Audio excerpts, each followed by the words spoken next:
दोस्तों, क्या तुमने कभी मम्मी के बारे में सुना है?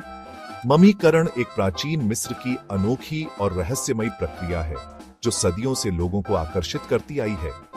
ये प्राचीन मिस्र के राजाओं और रानियों की कहानी है। ये वो लोग थे जो अपने समय के सबसे शक्तिशाली और प्रभावशाली व्यक्ति माने जाते थे।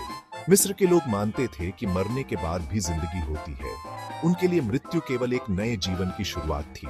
इसलिए वो शवों को सुरक्षित रखते थे ताकि आत्मा को नया जीवन मिल सके। इस प्रक्रिया को कहते थे मम्मीकरण।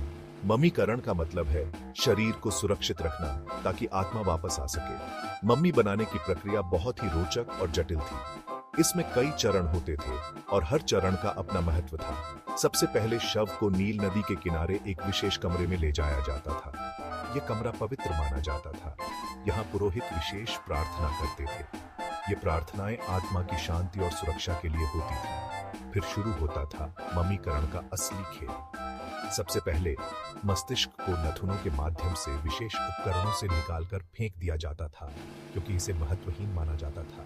इसके बाद शरीर को विशेष तेलों और मसालों से संरक्षित किया जाता था। अब बारी थी शरीर के अंदरूनी अंगों की। मिस्रवासी मानते थे कि मम्मीकरण की प्रक्रिया में अंगों का विशेष महत्व होता है। पेट पर एक चीरा लगाकर सभी अंगों को, जैसे कि फेफड़े, लीवर, आंतें, बाहर निकाल लिया जाता था।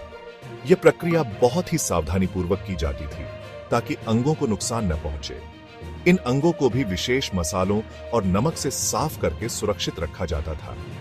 मसाले और नमक अंगों को सड़ने से बचाते थे और उन्हें लंबे समय तक सुरक्षित रखते थे।